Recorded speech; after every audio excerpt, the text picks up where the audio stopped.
Berikut ini cara menambahkan alamat baru di Shopee untuk kita mengirim ke banyak alamat atau ke alamat orang lain atau ke alamat sendiri ke beda tempat ya. Sebelum lanjut nonton videonya, pastikan subscribe dulu ya dan jangan lupa nyalakan tombol notifikasinya. Karena di sini saya akan mengupload video-video tutorial yang mudah untuk kamu pahami.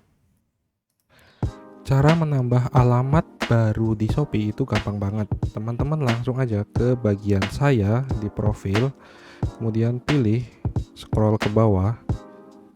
Kemudian teman-teman pilih yang namanya pengaturan akun ya. Nah, di sini ada yang di baris ketiga itu ada alamat saya. Nah, kita klik aja nih, tambah alamat baru. Kemudian kita isi dulu namanya ya.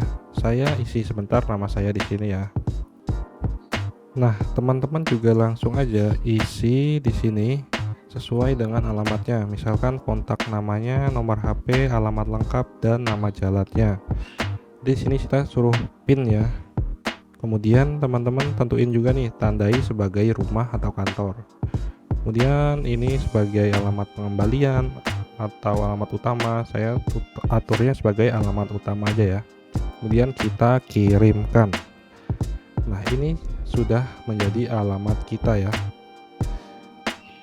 Nanti fungsinya di cara menambah alamat baru di Shopee itu kita ketika membeli barang itu kita bisa memilih alamat, misal alamat 1, alamat 2 itu juga berfungsi buat teman-teman yang mau ngirim ke orang lain, ngasih hadiah atau ngirim ke sanak saudara, itu bisa banget dengan cara ini.